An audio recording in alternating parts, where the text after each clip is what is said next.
Je disais tout à l'heure que vous remarquerez un problème. Si vous lisez Psaume 71, le verset 9 d'ailleurs, je vais lire pour vous. Amen. Écoutez ce que dit la Bible. Ne me rejetez pas au temps de la vieillesse. Quand mes forces s'en vont, ne m'abandonne pas. Amen. Le psalmiste est en train de relever un fait, un problème. Il dit, ne me rejette pas au temps du vieillesse. Donc, quand ces forces sont épuisées, par là, vous comprendrez qu'un vieillard, que l'âge de la vieillesse, c'est un âge où la personne n'a plus de force. Et ceci dans la vie courante peut aussi arriver. Après avoir conjugué des événements malheureux.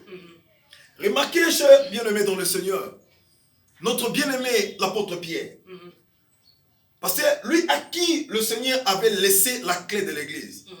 Mais après la mort du Seigneur, il y a eu ce qu'on appelle le découragement dans le chef de son corps. Et quand je parle là, il y a beaucoup de personnes qui sont tombées dans le découragement. Tu priais avant, aujourd'hui tu ne pries pas. Amen. Tu as été déçu dans une église, dans une assemblée quelconque. Il y a un pasteur qui t'a choqué. Il y a un prophète qui t'a choqué. Aujourd'hui tu es dépressif. Vous savez, le découragement, je l'appelle aussi une manière d'être désarmé. Le nom de Jésus qui était dans ta bouche, aujourd'hui ça n'y est plus. Par contre, autrefois quand tu te levais, Alléluia était dans ta bouche. Mais regarde, aujourd'hui même quand tu pars à l'église, tu y vas en tuant les pas. Le découragement s'est installé à toi. C'est aussi une faiblesse. C'est ça, ce qui caractérise la vieillesse. Donc je ne parle pas seulement de la vieillesse ou du vieillard comme étant des personnes âgées. Mais je prends aussi cela comme une figure de style. Comprenant que dans la foi chrétienne, dans la marche avec Dieu, il y a des personnes qui sont devenues aujourd'hui dépressives, qui ne savent plus encore prier. En fait, le zèle qu'ils possédaient avant, aujourd'hui, ils n'en ont plus. Amen. Vous savez, un jour, j'ai vu Jésus-Christ entrer dans le temple, et là, il a pris une chicotte, il devait limoger, chasser tout le monde. Et la Bible a dit, c'était pour que la prophétie qui a été dite puisse s'accomplir. Parce que si vous lisez la Bible, quelle a été la prophétie? Il disait que le zèle de ta maison me dévore. Je crois que ces zèles-là, c'est toi. Ça doit nous caractériser aujourd'hui dans notre marche avec le Seigneur. C'est un élément très important. Dieu t'a parlé. Tu connais le Seigneur. Tu l'aimes dans ton cœur. Mais les réalités, les circonstances tout autour de toi t'ont abattu, t'ont découragé. Aujourd'hui, tu n'as plus le goût que tu avais avant. Le désir que tu avais avant, aujourd'hui, tu en manques. C'est un problème très sérieux. Et ça nous arrive tous dans la foi chrétienne. Si à Pierre cela était arrivé, mais aussi à nous, ça peut arriver. Et laissez-moi retourner un tout petit peu en arrière. Est-ce que vous savez que Jésus-Christ a vécu ces choses dans sa chair? Le Seigneur en a vécu dans son âme. Et je voulais vous dire un élément important.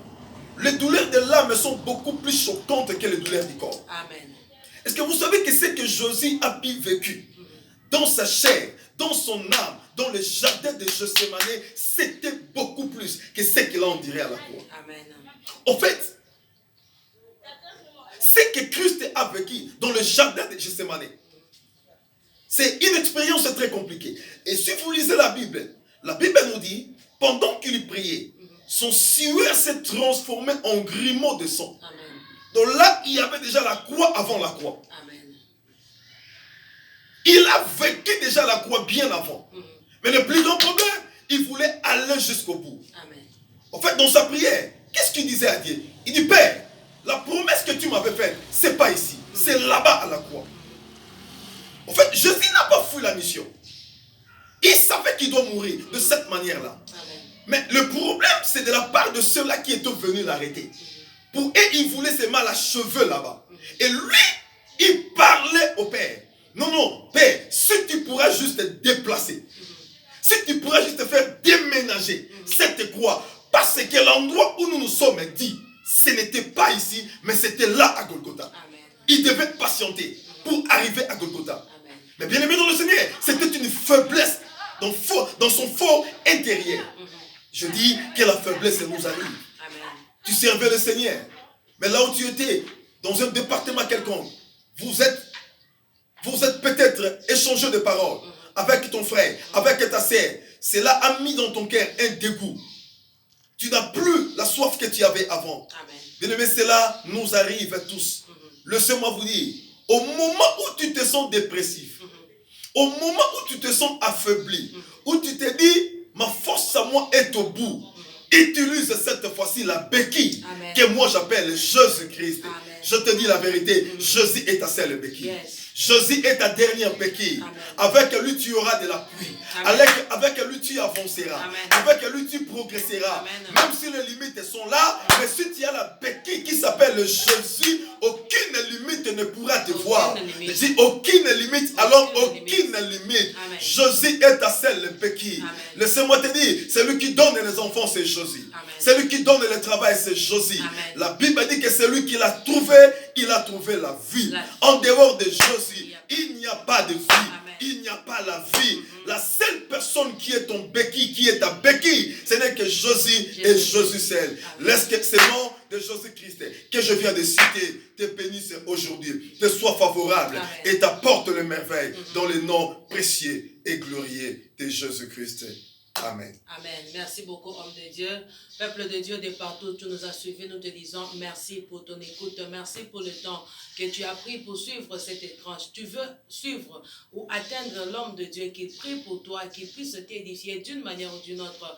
Voici les numéros solutions auxquels tu peux joindre l'homme de Dieu. Il y a les 09 95 808 012 ou alors 09 98 360 768.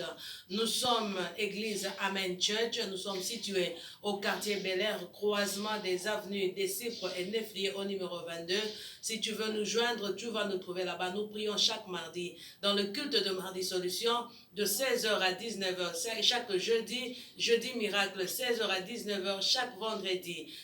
Famille intercède de 10 à 12h, ainsi que le dimanche, nous avons culte d'adoration de 9h à 12h30. Tu as besoin de nous écrire, écris-nous à l'adresse email suivante, amenchurchcenter@gmail.com, ou alors tu as besoin de voir toutes les vidéos de l'homme de Dieu qui parle sur la foi. C'est déjà disponible sur YouTube. Tu vas taper juste foi sans béquille. Tu verras tous les messages de l'homme de Dieu vidéo là-bas et tu pourras les lire, les entendre, les auditionner. Ça va édifier et ta foi.